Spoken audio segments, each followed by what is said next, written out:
So, this week's talk is called What Table Do You Eat From?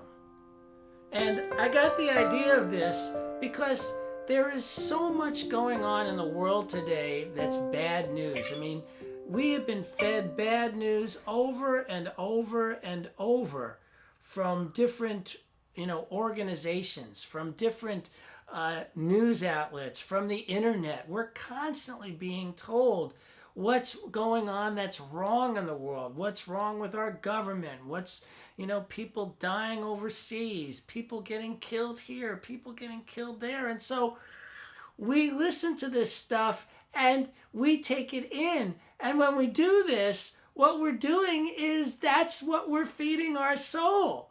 And so, how is that, would you go to a table? Would you eat somewhere a food that you knew was going to give you food poisoning? No, you wouldn't.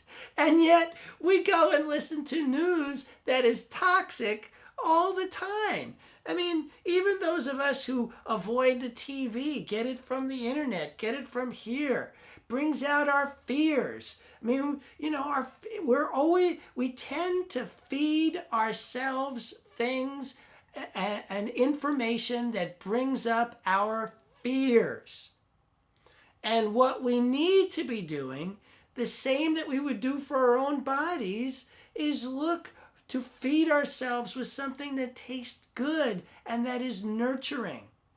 And so the same way, when you're sitting around with your husband or partner and, or a friend and talking about where you want to eat tonight. And you go, I don't know. And you think about it for a while. Or maybe you have an idea, tonight's sushi night or Italian night or Chinese or whatever. These things come to you because they feel nourishing. You know they're going to taste good. In the same way you do that, you should be seeking out the information that is fed to you in the same way. Now, am I talking about ignoring, those things in the world that are not tasteful to us? And I say no. I'm not talking about ignoring that. I'm talking about reaching deeply within ourselves and making sure that what is going on for us is deep within us, that's what's going on for us feeds our souls, so that when we face those distasteful parts of our lives, we go to them nourished, strong, and ready. So I actually go onto the internet almost every day looking for news that nourishes me. And so here's the news I found today. These are all news stories that were on the news today. For the past 11 years, Joe Thomas has worked at the IHOP in Springfield, Arizona, with a spring in his step and a smile on his face. He knows all his regulars by name, and since the 43-year-old waiter doesn't have any children of his own, he treats any little ones that come into the restaurant like relatives. It's something customers have come to expect. A photo of the waiter went viral over the weekend after he was spotted feeding a woman with Huntington's disease, a genetic disorder that causes the progressive breakdown of nerve cells in the brain. Her husband sat across the table eating his breakfast. Thomas has come to know this couple who visit the IHOP at least once a week very well. The husband would always feed his wife first, allowing his own food to get cold. Then one day, after delivering their order, Thomas sat down next to the woman, waved her husband off, and started feeding her eggs, allowing her husband to eat his breakfast. I didn't really offer, I just started doing it, Thomas said. I told the gentleman to sit down, eat your food. I got her. The husband graciously accepted Thomas's kind offer, and from that day on, that became their new routine. This is news. This is nourishing news. This was so inspiring to hear that this man just took it upon himself to do this kind deed, to pay it forward, and that according to this article, he does it all the time. This was worth me finding and looking up.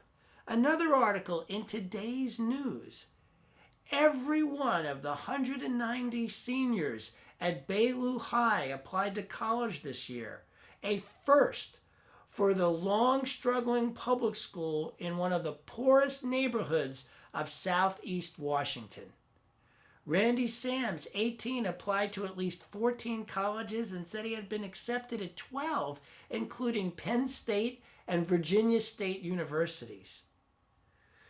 The deciding fact, Ayana Ruse, 18, also applied to 14 colleges and committed to the public Radford University in Virginia. She will be the first in her family to attend a 4-year university. Ballou ranks among the city's lowest performing high schools on all core measures. But despite these challenges, administrators said it was the class of 2017 that decided all seniors would apply to college. The students themselves set the ambitious goal last spring.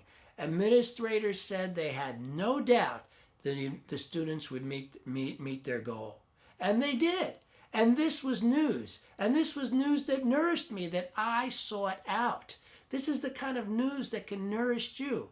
A last one, in today's news, a woman who thought her wallet was stolen 8 years ago was stunned to get it back from the Boston police this week with her credit cards, Social Security card, and $141 in cash still inside. These are the kinds of stories that can lift your soul, that can lift your spirit. These are the kinds of stories that can lift you up, that can feed you. And the thing about how we feed ourselves is it's always about now, right now. It doesn't matter whether you fed yourself yesterday or not. And there's no sense thinking about whether you're going to feed yourself tomorrow, because the best time to feed yourself is right now. Those of you who are listening to this talk are taking the time to feed yourself, and I commend you for it, because this is the kind of thing that can lift us up. And when we feel lifted and when we feel strong, then we can face those things that may look distasteful, not in protest, but in a way of taking them on with a creativity and a generosity that allows us to move forward, to make the kind of change we want to see in the world. You know, one of my favorite quotes is Gandhi saying, "Be the change you want to see in the world." How do we be that change? By feeding ourselves, by nurturing ourselves. Don't get inundated in the bad news. Make sure you seek out the good news the way you would seek out any good food in your life. This is what can feed you. This is what can lift us up. Thank you. I love you. You are the face of God. I hold you in my heart. You are a part of me. You are the face of God.